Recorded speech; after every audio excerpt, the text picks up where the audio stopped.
नमस्कार दर्शकों, मैं हूं नाविका कुमार और आप जुड़ रहे हैं मेरे साथ सवाल पब्लिक का शो पर। 3 तलाक, 370 और राम मंदिर के बाद मोदी शाह वाली सरकार अब वक्फ को लेकर पूरे विपक्ष के सामने खड़ी हो गई है। डेडलाइन आ गई है, कल दोपहर 12 बजे। लेकिन सवाल यह है कि क्या वक्फ पर 240 वाली बीजेपी ने नंबर गेम पूरा कर रखा है? क्या नीतीश कुमार, नायडू, चिराग, उद्धव, कुछ कम्युनिस्ट आखिर में पाला बदल लेंगे? दर्शकों, संसद का हर पल विशेष होता है, लेकिन लोकतंत्र के मंदिर के कुछ लम्हे इतिहास की स्याही बन जाते हैं। कल कुछ ऐसा ही होने जा रहा है क्या? बीजेपी ने अपने सांसदों को लोकसभा और राज्यसभा दोनों जगह 3 लाइन का व्हिप जारी कर दिया है। उधर इंडिया अलायंस में बैठक पर बैठक हो रही है। कांग्रेस ने लोकसभा सांसदों को व्हिप भी जारी किया है। सवाल पब्लिक का है कि क्या मनमानी के आरोपों में घिरे वक्फ बोर्ड कल के बाद बिना दांत के बचेंगे? पक्ष विपक्ष में राजनीति हो रही है। इन सब के बीच जेडीयू के नेताओं ने संजय झा और लल्लन सिंह की गृह मंत्री अमित शाह के साथ आज मुलाकात हुई। मैं आपको बता दूं कि वक्फ बिल का विरोध कर रहे असदुद्दीन ओवैसी ने नीतीश नायडू, जयंत चौधरी और चिराग पासवान का नाम लेकर वक्फ बिल के खिलाफ भड़काने की कोशिश भी की है। उधर हिंदू मामलों पर मुखर रहने वाले सुप्रीम कोर्ट के वकील विष्णु जैन भी मोदी के वक्फ बिल को अधूरा बता रहे हैं। सवाल है कि वक्फ बाय यूजर और वक्फ ट्रिब्यूनल के सामने ही अपील की गुंजाइश जैसे प्रावधान क्या अब इतिहास बन जाएंगे? और क्या इतने भर से वक्फ की मनमानी खत्म हो जाएगी? इस पर तार्किक बहस से पहले एक बार फैक्ट चीट आपके लिए, आइए देख लें।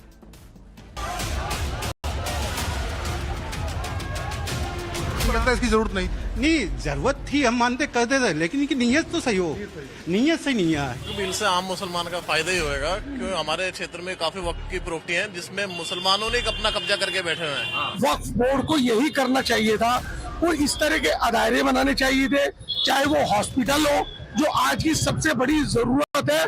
पूरे हिंदुस्तान के सिनेरियो में देखा जाए तो मुस्लिम स्वास्थ्य में, हेल्थ में, एजुकेशन में पिछड़ा हुआ है। जो हमारी अपनी निजी संपत्ति है, उस निजी संपत्ति में हम दूसरे का इंटरफेयर कैसे बर्दाश्त कर लेंगे? इतनी तो इंसानियत सबके अंदर है कि मुर्दे का जहां हम दफन होते हैं, जहां हमें जाना है, वहां की जगह छीन ली जाएगी। तो इस तरह की लोग बयानबाजी न करें। ये अगर बिल पास होगा तो पूरा मुस्लिम समाज हिंदुस्तान का हो सकता है कि आज निकल सड़कों पे आ जाए। ये वक्फ बिल पास नहीं होना मांगता है, हमारे लिए खतरा है। हम तो ये चाहते हैं वक्फ बिल कल को ये लोकसभा में पास हो जाए, क्योंकि अब वक्फ बिल में मुस्लिमों के लिए तो अच्छी बात हो रही है, हमारे लिए तो अच्छी बात हो रही है। वक्फ बिल 2025 पर मुस्लिम समाज भंवर में फंसा हुआ है। किसी को सरकार की गारंटी पर यकीन है तो कोई विपक्ष की यही आवाज सच मान रहा है। भारतीय जनता पार्टी का हर फैसला वोट के लिए, अपने लोगों को खुश करने के लिए। ये वक्फ बिल के खिलाफ समाजवादी पार्टी है, पहले भी थी, आगे भी रहेगी। यह संवैधानिक बिल है और लगातार हम लोग जो है संविधान को मानने वाले लोग हैं।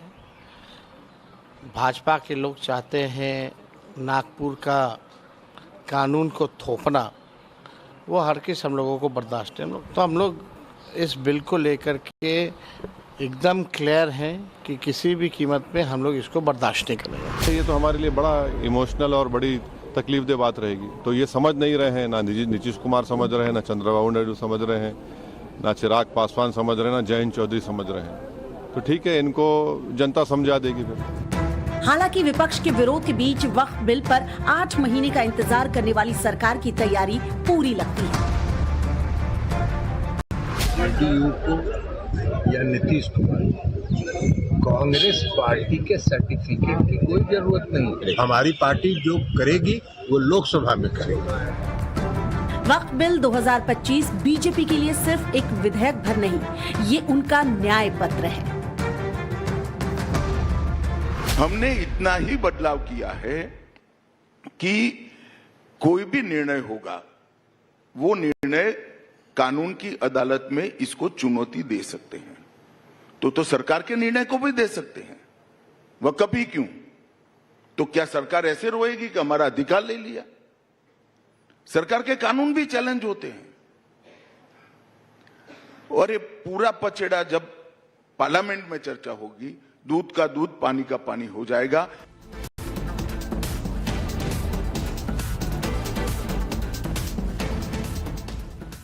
और आज सवाल पब्लिक पूछ रही है, वक्फ बिल 2025 पर मोदी शाह के पास पूरा नंबर या आखिरी वक्त पर बड़ा उलटफेर।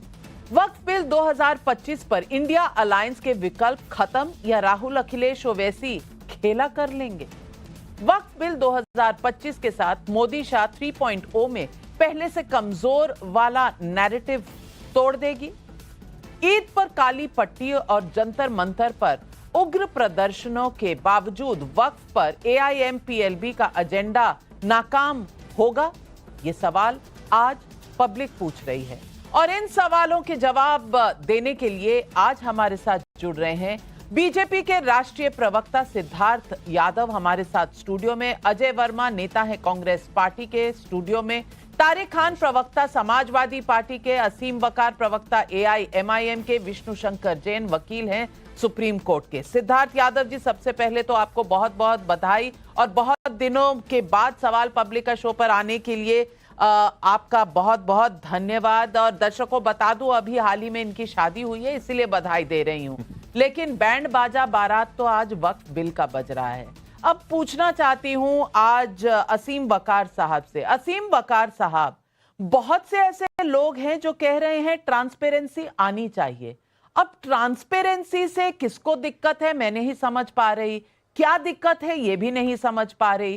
पर गृह मंत्री ने तो कह दिया सरकार के भी कुछ कानून होते हैं, उस पर भी जनता जाती है सुप्रीम कोर्ट, पार्टियां जाती हैं सुप्रीम कोर्ट, अदालतों में जाती हैं और कहती हैं कि भाई चैलेंज करो सरकार के डिसीजन को।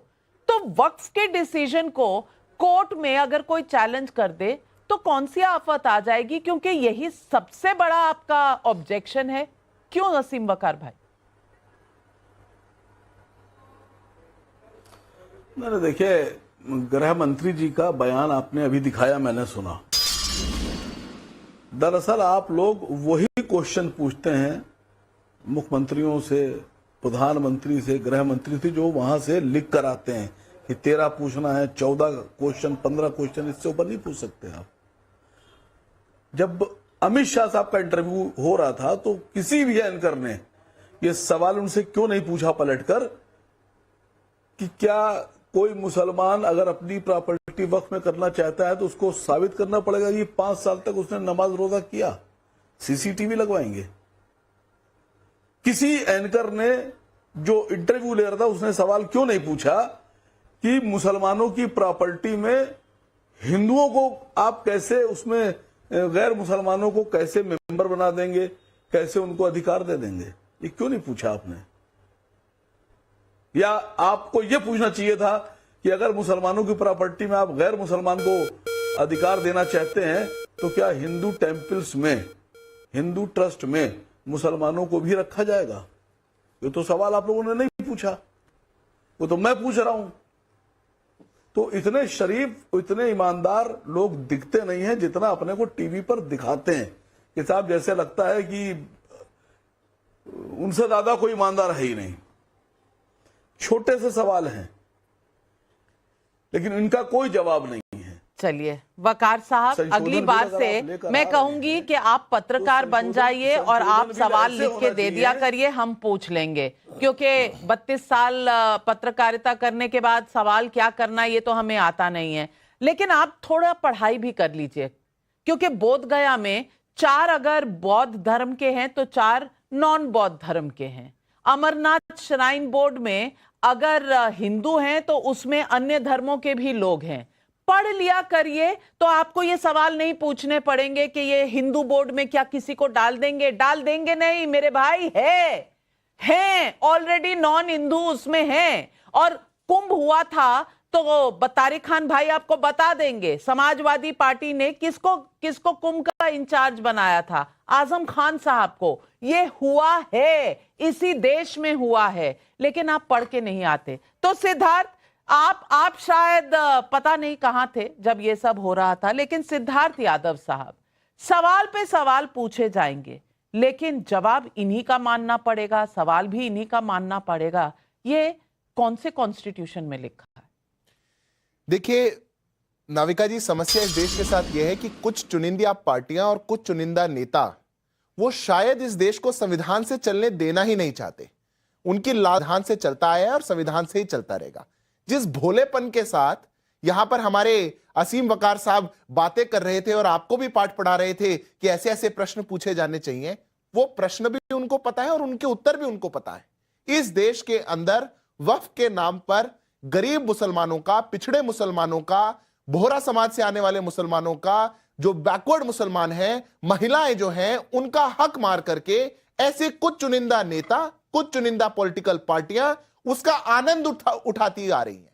आज उस आनंद पर सेंध लग रही है, आज उसमें ट्रांसपेरेंसी आ रही है, आज उसमें सहभागिता बढ़ रही है, आज उसको डिजिटाइज किया जा रहा है, तो इनको बड़ी समस्या आ रही है। वो कह रहे हैं पूछना चाहिए था कि और जगह पे क्यों नहीं होता। कुछ उदाहरण तो आपने दिए, जो हिंदू बोर्ड्स हैं, जो हिंदू रिलीजियस स्थान हैं, जहां पर ऐसा होता है। मैं तो कहता हूं सबसे पहले वक्फ क्या है, असीम वकार साहब जाकर के सुन लीजिएगा और मेरे से मत सुनिए, देश की सुप्रीम कोर्ट से सुनिए और देश के हाई कोर्ट से सुनिए। It is not a religious body. और अगर मेरे को केरला हाई कोर्ट को कोर्ट करते हुए कहना हो तो केरला हाई कोर्ट कहता है वक्फ board is a statutory body, pure and simple, it is not representative body of the Muslim community. ऐसे ही अलग अलग हाई कोर्ट्स ने कहा हुआ है। उसके बावजूद आप लोग एक भ्रांति फैला रहे हैं, मस्जिदें छीन ली जाएंगी, जो प्रैक्टिस पद्धति है, सेक्युलरिज्म है, उस पर आघात है। मैं तो आपसे विनम्र आग्रह करता हूं, इस भ्रांति और भ्रम की दुनिया से बाहर निकलिए। जितने भी बोर्ड हैं, और आप आग्रह करेंगे, नविका जी अलाउ करेंगी, तो मैं यहां पर लिस्ट लेकर के आया हूं।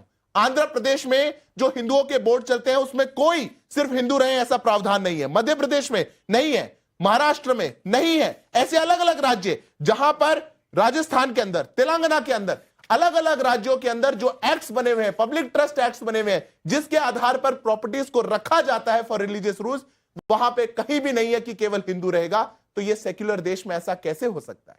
आप लोग कहीं बड़ी बात कह रहे हैं सिद्धार्थ यादव जी, लेकिन अजय वर्मा जी मैं आपसे पूछना चाहती हूं।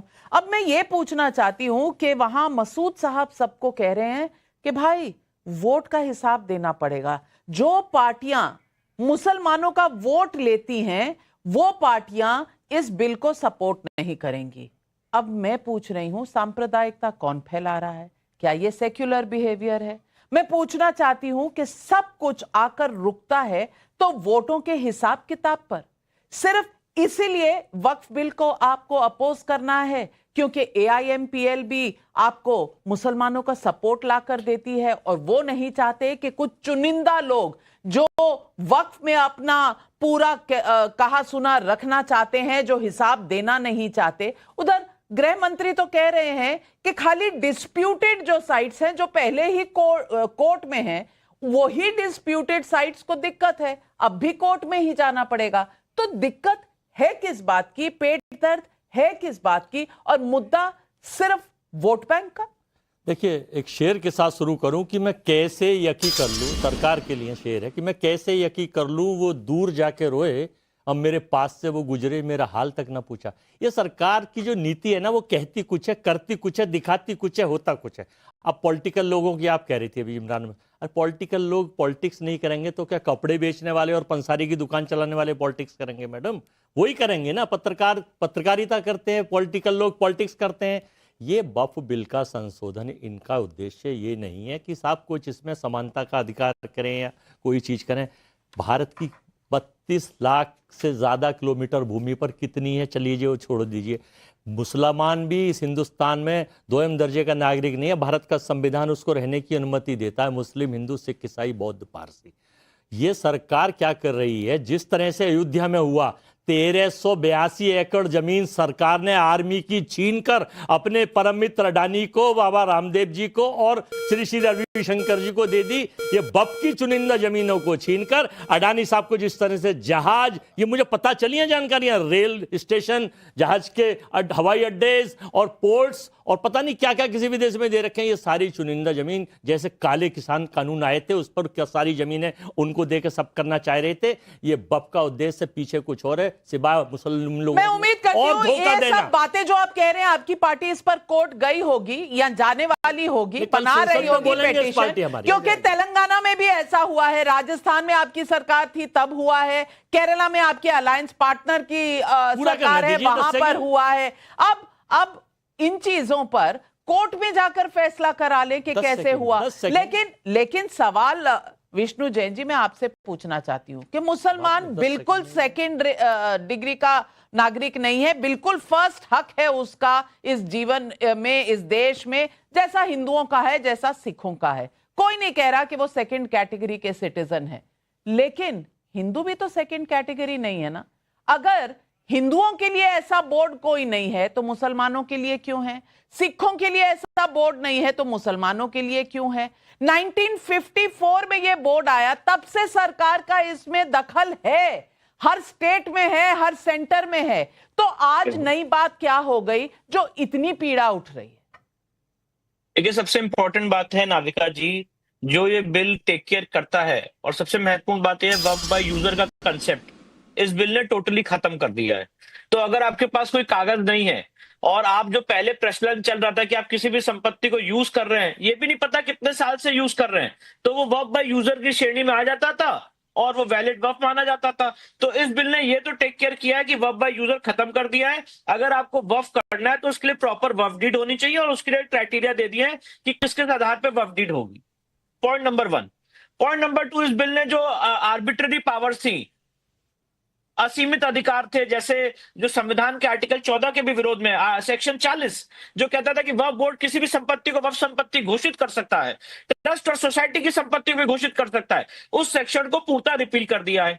जो वक्फ ट्राइब्यूनल में एक पावर थी कि इस्लामिक लॉ का जानकार उसमें रहेगा एज जज के रूप में, उसको हटा दिया है। इसके साथ साथ जो सेक्शन 107 था, जो लिमिटेशंस उनको बचाता था, उसको हटा दिया है। 108 था इवैक्यू प्रॉपर्टी के लिए, उसको हटा दिया है। 104 था, उसको हटा दिया है। और भी काफी स्ट्रक्चर में आमूल चूल परिवर्तन किए। वक्फ काउंसिल में 2 महिलाएं रहेंगी, 2 सरकारी लोग रहेंगे, जो नॉन मुस्लिम होंगे वो 2 लोग रहेंगे, इसके बाद वक्फ बोर्ड के जो 11 लोग हैं उसमें 2 महिलाएं और 2 नॉन मुस्लिम्स रहेंगे। ये सारे आमूल चूल परिवर्तन इस एक्ट के माध्यम से किए गए। बहुत अच्छी बात है, मैं इस बिल की तारीफ करता हूं, पर जो मेरी तारीफ है नाविका जी वो कंडीशनल तारीफ है, क्योंकि ये बिल थोड़ा अधूरा है। और ये सवाल आपने होम मिनिस्टर साहब से भी पूछा था अपने इंटरव्यू में कि क्या इसका रेट्रोस्पेक्टिव ऑपरेशन होगा। तो मेरा ऐसा मानना है, जो मैंने स्टडी की है, सेक्शन 3C पढ़ लीजिए नाविका जी। सेक्शन 3C में प्रोटेक्शन दिया है गवर्नमेंट प्रॉपर्टी को, कि अगर कोई सरकारी संपत्ति गलत ढंग से वक्फ घोषित हो गई है तो वो घोषणा नहीं मानी जाएगी पूर्व में, और कलेक्टर उसका इंक्वायरी करेगा और रेवेन्यू रिकॉर्ड्स को ठीक करेगा। मेरा सवाल है आज आपके माध्यम से, ये प्रोटेक्शन किसी नॉन मुस्लिम को, ये प्रोटेक्शन किसी ट्रस्ट या सोसाइटी की संपत्ति को या ASI की संपत्ति के लिए क्यों नहीं है? और ये हमारा सजेशन भी था JPC के सामने, जिसको इग्नोर किया गया। दूसरी सबसे इंपॉर्टेंट बात जो इनकम्प्लीट है ये बिल, उसमें सेक्शन 6 में एक शब्द यूज है पर्सन एग्रीव्ड, और ये पर्सन एग्रीव्ड कांग्रेस सरकार लेके आई थी 2013 में सुप्रीम कोर्ट के 2 जजमेंट को ओवरराइड करते हुए। बोर्ड ऑफ मुस्लिम वक्फ के केस में 1979 सुप्रीम कोर्ट, और फातिमा बेगम का केस 2010 सुप्रीम कोर्ट। इन दोनों जजमेंट में सुप्रीम कोर्ट ने कहा था पर्सन इंटरेस्टेड, जो पहले शब्द यूज था, उसकी श्रेणी में नॉन मुस्लिम्स नहीं आते। इस जजमेंट को पलटने के लिए 2013 में सेक्शन 6 में शब्द यूज किया गया पर्सन एग्रीव्ड, और अभी सुप्रीम कोर्ट का लेटेस्ट जजमेंट आ गया राशिद वली बेग के केस में, जिसमें सुप्रीम कोर्ट ने कहा कि पर्सन एग्रीव्ड की श्रेणी में नॉन मुस्लिम भी आते हैं। तो ये पर्सन एग्रीव्ड को पर्सन इंटरेस्टेड करना चाहिए था। ये बहुत इंपॉर्टेंट जवाब दीजिए सिद्धार्थ यादव, मुसलमान तो आपसे परेशान है, वहां विष्णु जैन ने भी 2 बहुत अहम सवाल उठाए हैं, जवाब देखिए नाविका जी, विष्णु जी के सुझाव जो हैं या देश भर से जो सुझाव JPC के पास भी आए थे और पहले जो ड्राफ्ट इस बिल का बनाया जा रहा था, उन सब सुझावों को मान करके इनकॉर्पोरेट करके इस पूरे बिल को बनाया गया है। एक बात जो सेक्शन 40 को हटाने को लेकर के है कि वक्फ कभी भी आगे जाकर के क्लेम नहीं कर सकता, या फिर किसी सरकारी संपत्ति पर अगर ऐसा एक आक्षेप पहले लगाया गया है, तो मैं मानता हूं कि बहुत वेलकमिंग स्टेप है। और जितनी भी समस्याएं इसमें जो इंक्लूजन को लेकर के थी वो इसमें समाहित की गई हैं। कल जब बहस इस पर होगी, एक ऐतिहासिक दिन जब वक्त को लेकर के हमारे सदन के अंदर गहन चर्चा होगी, तो मैं मानता हूं कि और भी कुछ जो हमारे डाउट्स होंगे वो भी दूर हो सकेंगे। पर मैं दो बात कहना चाहता हूं। एक छोटी सी बात है, बड़ी यहां बात कही जा रही थी अजय जी द्वारा भी, माइनॉरिटी जो इस देश के अंदर है, माइनॉरिटी की बड़ी बात की जाए, क्योंकि संविधान माइनॉरिटी का बड़ा ख्याल रखता है। माइनॉरिटी में माइनॉरिटी की बात कौन करेगा? माइनॉरिटी में माइनॉरिटी की बात कहां जाएगी?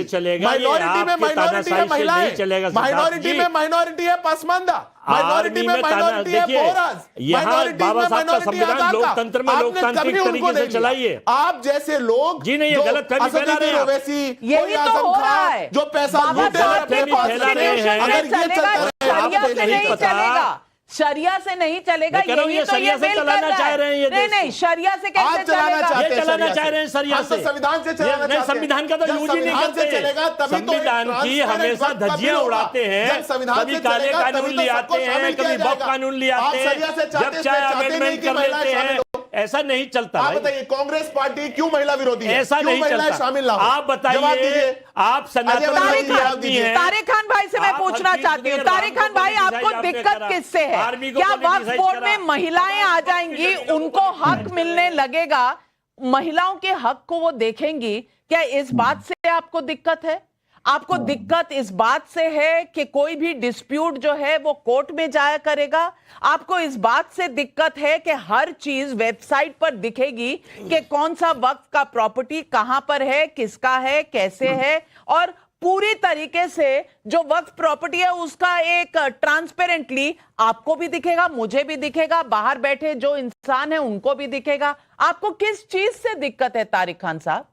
पुराने एक्ट में कहीं नहीं लिखा हुआ है कि काउंसिल में, वक्फ काउंसिल में महिलाएं मेंबर नहीं रह सकती। इसीलिए तो संशोधन है, इसीलिए तो लिखा नहीं हुआ है। मैम सुनिए बीच में प्लीज, कहीं नहीं लिखा हुआ है कि महिलाएं मेंबर नहीं हो सकती हैं। कोई भी मेंबर हो सकता है, उसको रोका नहीं गया। पॉइंट नंबर 1 आपने अमित शाह साहब ने और जैन साहब ने, please don't interrupt, please it's 46 time चल रहा है।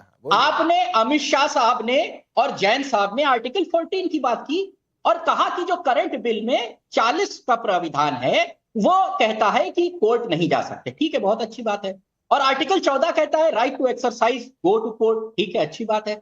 नए कानून में एक प्राविधान किया इन्होंने कि 6 महीने में सारी प्रॉपर्टियां रजिस्टर कर दो। अगर नहीं रजिस्टर होती हैं, कुछ भी मामला हो जाता है, तो आप कोर्ट नहीं जा सकते। Now where is article 14? It's somewhere, कहीं छुप गया आर्टिकल 14, मुझे दिख नहीं रहा है। क्योंकि अगर 6 महीने में आपने रजिस्टर नहीं किया तो कोर्ट जाने का अधिकार मुसलमानों से छीन लिया गया। इसी कानून में, उंगली मत दिखाइए, पहले सुनिए पूरी, इसी कानून में कहा गया। और अभी भी कहा गया कि जो 95 वाला कानून था वो शरीयत से चल रहा था। कौन सा 95 के कानून में शरीयत की बातें लिखी हुई थी? मुझे जरा बताइए, 95 के कानून में कौन सी ऐसी बातें लिखी हुई थी जो शरीयत की बातें कर रही थी? आप बताते हैं क्या कह रहे हैं? वक्फ बाय यूजर कैसे? अच्छा चलिए भाई, अभी आप इक्वालिटी की मैम बात कर रही थी कि सब बराबर हैं हिंदू मुसलमान। क्या हिंदू टेंपल से, क्रिश्चियन चर्च से, गुरुद्वारे से भी पूछा जाएगा कागज दिखाने के लिए? ऐसे किसी कानून की तरफ कल हम बढ़ेंगे भाई, कल आगे कदम बढ़ाएंगे कि कागज आपकी मस्जिदों से थोड़ी कोई कागज मांग रहा है। हर वक्त प्रॉपर्टी मस्जिद नहीं होती। आप मंदिरों को बीच में ला रहे हैं। हर मस्जिद जो है वो वक्त प्रॉपर्टी नहीं है, मस्जिदों को कोई छू नहीं रहा। ये डर का माहौल क्यों बना रहे हैं? विष्णु जैन जी मुझे बता दीजिए, तारिक खान की बातों में कहां इतने बड़े बड़े लूप होल हैं? मैं तारिक भाई से पूछना चाहता हूं कि जरा अभी गूगल कर लेना। नाविका जी, अभी किस्सा यहीं समाप्त हो जाएगा। आज तो इंफॉर्मेशन टेक्नोलॉजी का दौर है। जरा वक्फ अमेंडमेंट एक्ट 2024 का सेक्शन 3B पढ़ लें। इसमें कहां लिखा है कोर्ट में जा सकते? Where is section 3B? Section 3B लिखा हुआ है अगर 6 महीने में दिखाइए जमीनें हो, दिखाइए जो बची हुई हैं, जो बची हुई है, मैं दिखा रहा हूं, मैं कह रहा हूं दिखाइए सेक्शन 3B। कोर्ट जाने का अधिकार नहीं होगा। अब 14 का उल्लंघन नहीं हो रहा है। अभी 40 दिखाइए, पुराने बिल के 40 सेक्शन से 14 आर्टिकल उल्लंघन हो रहा था फंडामेंटल राइट का। देखिए नाविका जी, मैं इनसे कितने प्यार से पूछ रहा हूँ। सेक्शन 3B वक्फ अमेंडमेंट एक्ट में लिखा हुआ है कि आपको 6 महीने के अंदर ब्यौरा देना है। इसमें ये कहां लिखा है कोर्ट में जा सकते? रजिस्टर करना। नहीं, ब्यौरा देने से डरते क्यों हैं? कागज दिखाने से डरते क्यों हैं? इस साल का इनकम टैक्स है तो उसकी भी तो डेडलाइन होती है ना, इनकम टैक्स की भी तो डेडलाइन होती है, उसी पीरियड में देना होता है। लेकिन आपको उसके लिए भी अलग कानून चाहिए होगा, आपको सड़क पर गाड़ी चलाने के लिए भी अलग कानून चाहिए होगा, आपको अपनी जमीन लेने के लिए भी अलग कानून, हर चीज के लिए अलग कानून नहीं मिलेगा तारिक भाई। और यही संविधान की खूबी है कि हर आदमी इस देश में जो रहता है वो संविधान से चलेगा। और यही सवाल सब पब्लिक भी पूछ रही है। महेंद्र हरित का कैथल हरियाणा से सवाल है, वक्फ बोर्ड को अगर कानूनी स्क्रूटिनी के दायरे में लाया जाए तो मुस्लिम नेताओं के पेट में दर्द क्यों होता है? प्रदीप कुमार हैदराबाद से पूछ रहे हैं, 1995 और 2013 में कांग्रेस ने वक्फ के कानून बनाए तो वो संवैधानिक, और अगर आज बीजेपी संसद के रास्ते से कोई नया वक्फ बिल लाने जा रहा है तो इसे असंवैधानिक कैसे कहा जा रहा है? जवाब दीजिए अजय वर्मा जी। देखिए, हम जो बिल लेकर आए थे वो संशोधन किया गया था। सरकार संशोधन कुछ नहीं कर रही, अपने तरीके से अपना वाला बिल एक पूरा बनाना चाहती है जिसमें संशोधन का नाम लिया जा रहा है। और मैं देखिए, चंद्रबाबू नायडू साहब और नीतीश कुमार जी दोनों को 2-2 लाख करोड़ रुपए का जो पैकेज मिला है, मैं तो अंतरात्मा की आवाज पे उनसे कहूंगा, उन्हें अगर ये लगे कि हाँ ये वास्तव में ठगी और धोखा है तो वो वोट करें, नहीं तो बिल्कुल साथ जाएं सरकार के। हालांकि वो करेंगे नहीं। आप उद्धव ठाकरे को मना लें, आप चंद्रबाबू नायडू पर ये सवाल तो है। चंद्रबाबू नायडू जी ने भी कहा है कि वो सोचकर बताएंगे, उधर जेडीयू भी कह रही है सोचकर बताएंगे। नंबर तो है ना सिद्धार्थ यादव भाई? नाविका जी, बिल्कुल नंबर्स हैं।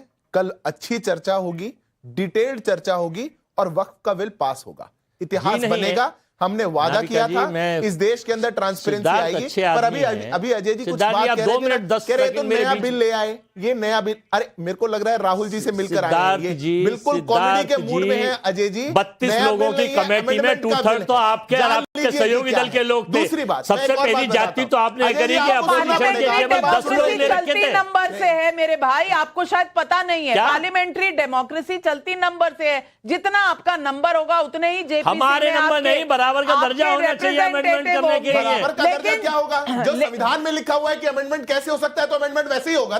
संविधान के अनुसार ये क्या बात हुई? आप जीत के आएंगे 99 सीट, लेकिन चाहिए आपको कि आप सारा संसद चलाएंगे, ये कैसे चलेगा? अशोक कुमार यूट्यूब पर सवाल पूछ रहे हैं। एक मिनट, अशोक कुमार यूट्यूब पर सवाल पूछ रहे हैं, अगर कुछ लोग मुस्लिमों के ठेकेदार बनकर उन्हें भड़का रहे हैं, उन पर कार्रवाई क्यों नहीं होती? नरेश चंद्र शुक्ल का हरदोई उत्तर प्रदेश से सवाल है, जब कुंभ का इंचार्ज आजम खान को बनाया गया था तब तो किसी ने आपत्ति दर्ज नहीं कराई, लेकिन वक्फ बोर्ड में गैर मुस्लिम सदस्यों के प्रावधान पर इतना शोर क्यों? असीम वकार भाई जवाब दीजिए, सवाल जनता आपसे पूछ रही है।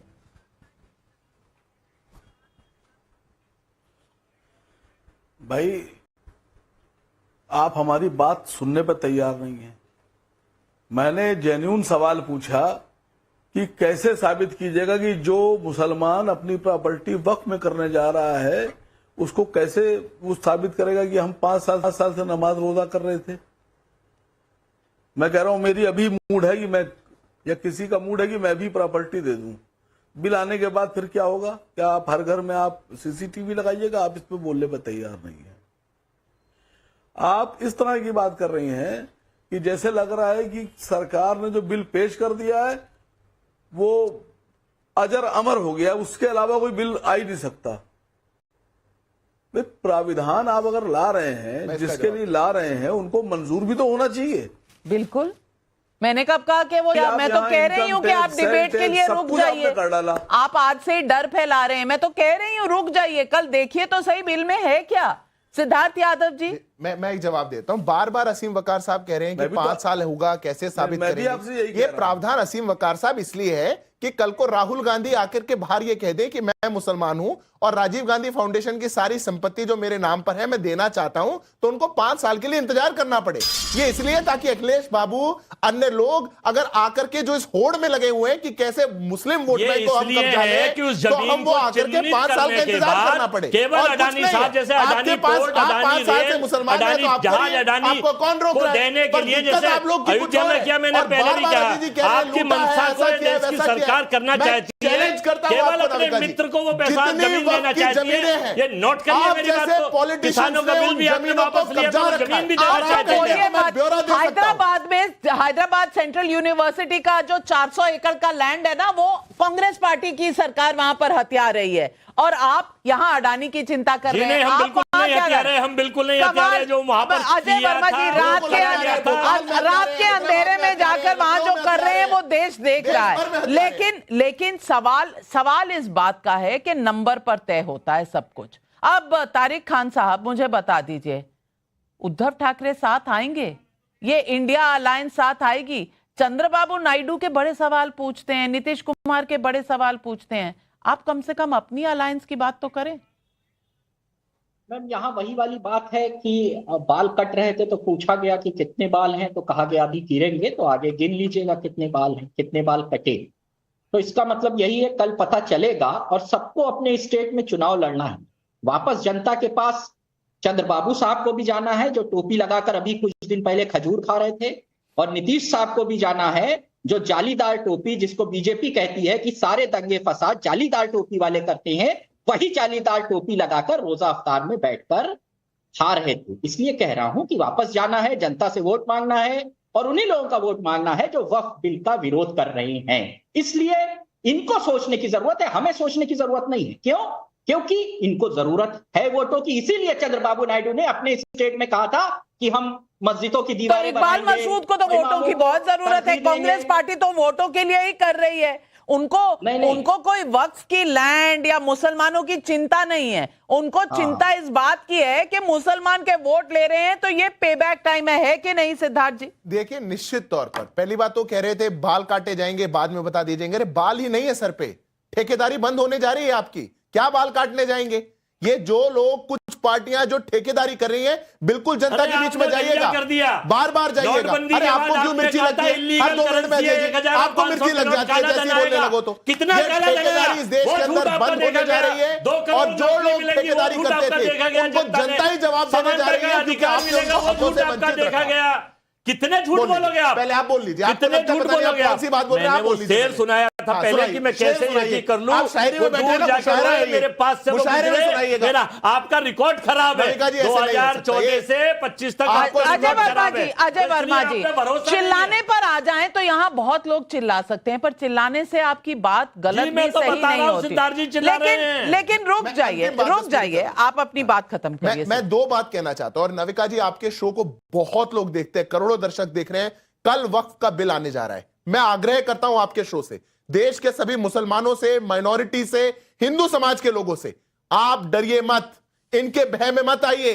ये लोग डराएंगे, आपको बौखलाएंगे।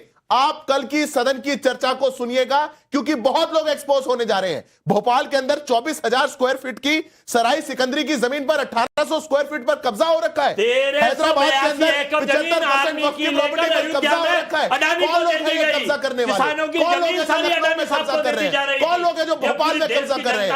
ये लोग, ये चुनिंदा लोग जो अपनी दुकान चला रहे हैं, ये केवल इन लोगों का दर्द है। मैं देश के सभी नागरिकों से आग्रह करता हूं, इनके भय में मत आइए। इनकी और साहब की मजबूरी है, मालिक का हुक्म मानना है। अजय वर्मा जी, वो कहावत कई है, मैं भी सुना सकती हूँ। वो कहा भी जाता है, चोरों को सारे नजर आते हैं चोर।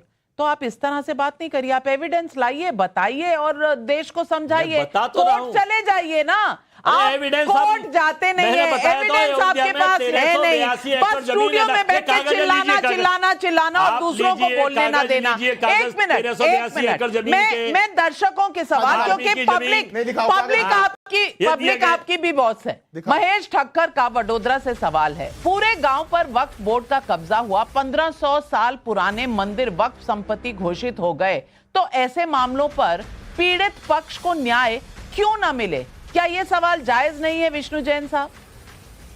और ये बिल न्याय कहां दे रहा है?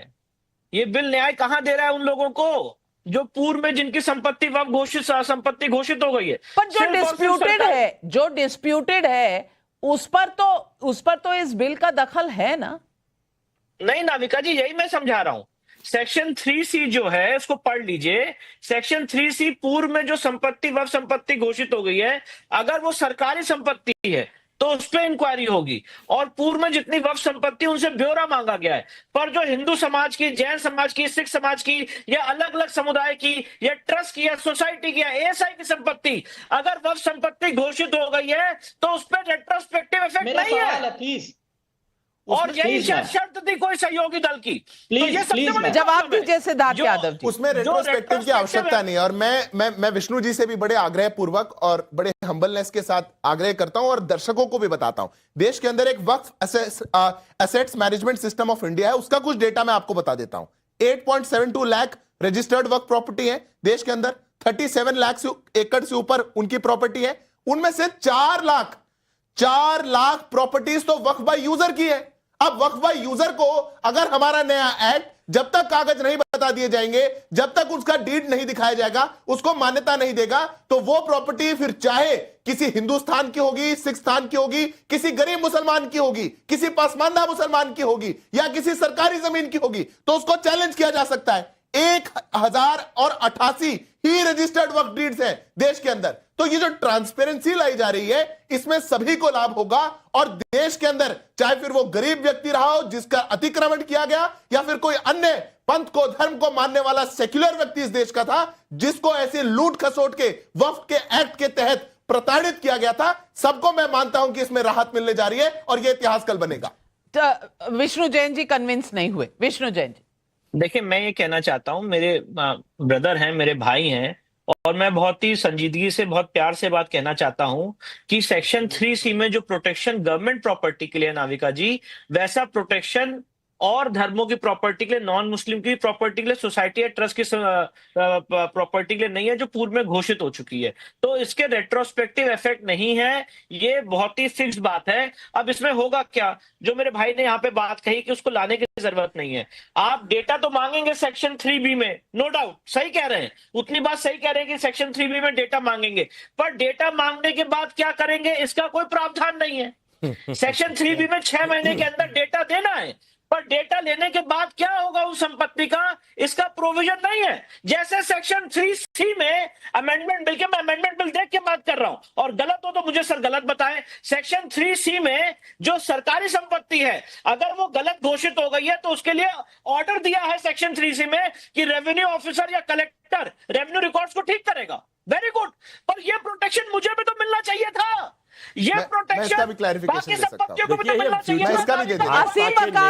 असीम वकार साहब, आप सोच रहे हैं आपकी कोई चिंता नहीं कर रहा, पॉइंट बाय पॉइंट रिबटल कर रहे हैं, जमीन आपसे ले नहीं पा रहे। विष्णु जैन जी, आप अब भी चिंतित नजर आ रहे हैं, इतने फिक्रमंद हो गए हैं आप। जवाब दीजिए सिद्धार्थ भाई, ताकि असीम वकार साहब को भी थोड़ा चैन आए। मैं एक छोटा सा क्लैरिफिकेशन बस दे देता हूं, क्योंकि विष्णु जी बार बार 3B और 3C का जिक्र कर रहे हैं।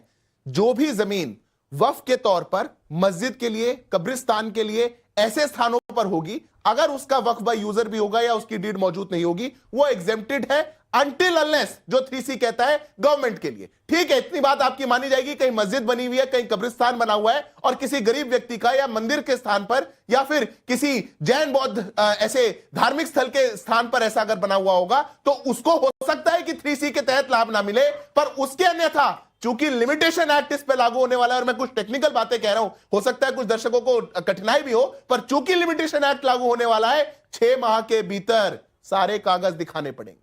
कागज तो दिखाने पड़ेंगे। ये देश, संविधान, ये कागजों से चलेगा। ये देश की प्रॉपर्टीज ये डिजिटाइज होकर के चलेंगी। किसी ना किसी बहाने आप कागज मांग लेते हैं, और इसी बात से असीम वकार साहब को दिक्कत है, तारिक खान को दिक्कत है। मैं जल्दी से बता दूं कि एक्स और यूट्यूब पर हमने एक क्विक सर्वे किया। हमने पूछा कि वक्फ बिल पर मुसलमानों को भड़काने वालों की दुकान कल के बाद क्या बंद होगी। सैंपल साइज 20,000 लोग हाँ कहते हैं 84%, नहीं कहते हैं 13%, कह नहीं सकते 3%। ये दर्शकों का एक सर्वे है। लेकिन तारिक खान भाई, दिक्कत किस बात की? कागज दिखाने की। कागज तो दिखाने पड़ते हैं ना। इनकम हो तो इनकम टैक्स के लिए, जीएसटी हो तो जीएसटी के लिए, अब वक्फ है तो वक्फ के लिए। सरकारी डिस्प्यूट की बात हुई। उत्तर प्रदेश में कितने डिस्प्यूट हैं? जो सर्वे कमीशन का अधिकार था वो डीएम को दे दिया गया, और उत्तर प्रदेश में 57,000 से ज्यादा वक्फ बोर्ड के डिस्प्यूट गवर्नमेंट से हैं। अब डीएम अपने खिलाफ तो कभी ऑर्डर करेगा नहीं, क्योंकि सर्वे कमिश्नर के सारे अधिकार उठा के डीएम को दे दिए गए। अब डीएम की ही जमीन वक्फ बोर्ड से, और एक बात है, क्या अगर डिफेंस की जमीन है उसका सरकार से मुकदमा नहीं चल रहा है? केंद्र सरकार का लखनऊ में इतना बड़ा मुकदमा डिफेंस के साथ चल रहा है, फन मॉल के पास, आपको मैं क्या बताऊं।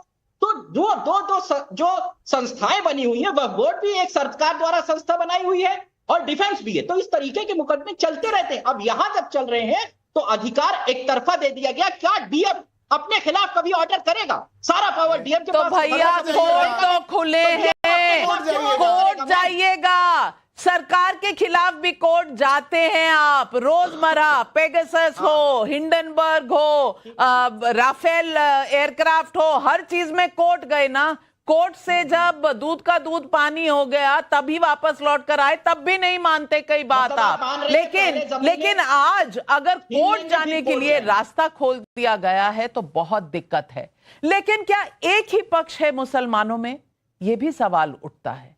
जी नहीं, एक पक्ष है AIM-PLB का, दूसरा पक्ष अजमेर दरगाह का भी है। अजमेर दरगाह के उत्तराधिकारी सैयद नसीरुद्दीन चिश्ती साहब हमारे साथ कुछ समय पहले जुड़े और वक्फ से जुड़े कई सवालों का बिल्कुल सीधा और बिल्कुल सटीक जवाब दिया। ये जवाब और ये सवाल आपके लिए।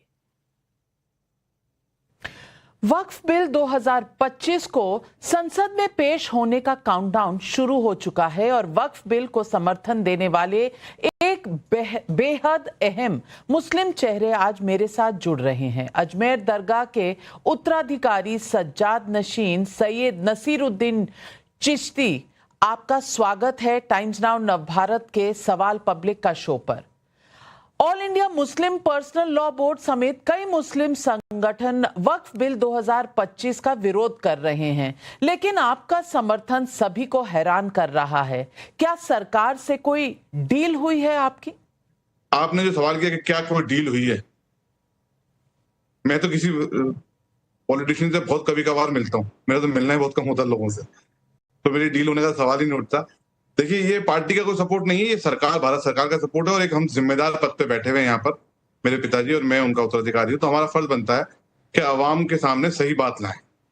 पक्ष विपक्ष, विरोध समर्थन, ये डेमोक्रेसी का एक हिस्सा है और शरीयत में भी डिफरेंस ऑफ ओपिनियन का है मामला। डिफरेंस ऑफ ओपिनियन होती है उलमाए दिन की भी, जो स्पिरिचुअल लीडर्स होते हैं, रिलीजियस लीडर्स उनकी। तो जो लोग विरोध कर रहे हैं उनका अधिकार है, करें, उसमें कोई बुराई नहीं है। डेमोक्रेटिक तरीके से कोई विरोध करता तो करें। यहाँ इश्यू ये आया है, मैं इसलिए बोला कि लोगों को जो मिसगाइड करा जा रहा है, मिसलीड किया जा रहा है, भड़काया जा रहा है मेरी नजर के अंदर, कि आपकी दरगाह चली जाएगी, आपकी मस्जिदें चली जाएंगी, आपके इमाम बाड़े चले जाएंगे और दूसरे रिलीजियस इंस्टीट्यूशन चले जाएंगे। तो मेरा मानना यह है कि सरकार ने आधिकारिक तौर पर जब पार्लियामेंट में आके बात बोल दी है, कंसर्निंग मिनिस्टर ने भी बोल दिए, होम मिनिस्टर साहब ने बोल दिया कि तमाम रिलीजियस प्रॉपर्टी इंटैक्ट रहेगी, उसमें किसी किस्म का रद्दोबदल नहीं होगा, उनके कैरेक्टर में चेंज नहीं होंगे, जो डिस्प्यूटेड लैंड है उनके अलावा। तो हमें being a responsible citizen of India under the constitution, हमारी जिम्मेदारी बनती है कि हम उनके आधिकारिक बयान को कंसीडर करें, ना कि बाहर खड़े होकर के मीडिया पे जो बयान दिए जा रहे हैं जो अनऑथेंटिक हैं, जिनकी कोई लीगलिटी नहीं है, सिर्फ हो सकता है चीप पब्लिसिटी के लिए हो सकता है कोई पॉलिटिकल स्टैंड हो, क्योंकि पॉलिटिकल विरोध भी आप देख ही रहे हैं, विपक्ष का काम होता है विरोध करना, करें। हमारी किसी से दावत नहीं है, किसी पार्टी से नहीं है, मैं सरकार के साथ हूँ, भारत सरकार के साथ बीइंग इंडियन। और मैं ये कंसेप्ट भी क्लियर करना चाहता हूँ मुसलमानों को। देखिए, वक्फ रिलीजियस मैटर है, बिल्कुल रिलीजियस मैटर है, शरई मैटर है, लेकिन जो प्रॉपर्टी वक्फ हो चुकी थी उसको मैनेज करने के लिए, उसको रेगुलेट करने के लिए, उसको एडमिनिस्ट्रेट करने के लिए कॉन्स्टिट्यूशन से पहले भी लॉ आए थे और कॉन्स्टिट्यूशन के बाद में भी लॉ आए हैं। 1954 में भारतीय कॉन्स्टिट्यूशन के बाद में पहला एक्ट आया, वक्फ एक्ट। तो शरीयत में तो ना सेंट्रल वक्फ काउंसिल का हवाला है, शरीयत में ना वक्फ बोर्ड का हवाला है, शरीयत में ना ही 9 मेंबर्स को अपॉइंटमेंट का सिस्टम है, ना ही कोई चेयरमैन का, ना कोई सीए होगा। ये एक हम लोगों के द्वारा, मतलब बनाया सरकार के द्वारा कॉन्स्टिट्यूशन कानून के तहत एक एडमिनिस्ट्रेटिव बॉडी बनाई गई है, उसके तहत उसमें अमेंडमेंट होने की जरूरत होती है वक्त वक्त, जो किया जा रहा है। अब उसमें ये लोग कहते हैं कि सब ये इस्लामिक मुदाखलत है, शरीयत मुदाखलत, नाउजुबिल्लाह, शरीयत में ना तो कोई चेंजेस कर सकता, ना ही कोई कर रहा है। सरकार आधिकारिक तौर पे बोल रही है कि हम एक administrative all India Muslim personal law board जो कह रही है क्या वो इस हस्तक्षेप को नहीं चाहते, इस इंटरफियरेंस को नहीं चाहते? वो भी तो मुसलमानों के खैरखा हैं। बिल्कुल, देखिए मैं किसी तंजीम के खिलाफ नहीं हूँ, मेरा भी मिलना जुलना सबसे रहता है और सबकी मैं इज्जत दिल से करता हूँ। देखिए सबको अपना अपना हिसाब देना मरने का, ये अल्लाह के वफ़ का मामला है, अल्लाह की प्रॉपर्टी का मामला है। मुझे भी देना होगा, अगर मैं गलत किसी को भड़काऊंगा या गलत बोलूंगा उनको भी सबको देना होगा। मुदाखलत की बात आ रही है कि हुकूमत अपने ताबे करना चाहती है, हुकूमत अपने कंट्रोल में लेना चाहती है इंस्टीट्यूशन को, यही कहना चाह रहे हैं, यही मिसलीड किया जा रहा है। आपने कहा खुदा से डरना चाहिए, मिसलीड और भड़काना नहीं चाहिए। कौन मिसलीड कर रहा है, किसको मिसलीड कर रहा है? देखिए जो हम मौजूदा हालात देख रहे हैं, मैं तो जो बयानात मेरे पास आ रहे हैं मैं तो ये सुन रहा हूँ कि मुसलमानों तुम्हारी मस्जिदें छीन जाएंगी, तुम्हारे साथ ऐसा हो जाएगा। जब भारत सरकार एक आधिकारिक तौर पे बोल रही है नहीं होगा, तो हमें उसका एक बार वेट करना चाहिए। अच्छा अभी तो बिल टेबल भी कल होगा, उससे पहले इनको पता लग गया इस बिल के अंदर क्या आ रहा है। जेपीसी की रिपोर्ट के बाद बिल टेबल कल होने जा रहा है। अब दूसरा इशू ये है कि मेरा निवेदन ये कि जो वक्फ होता है, वक्फ क्या होता है मुसलमानों को ये भी समझना पड़ा। वक्फ का मेन ऑब्जेक्ट होता है रिलीजियस, चैरिटेबल एंड पायस।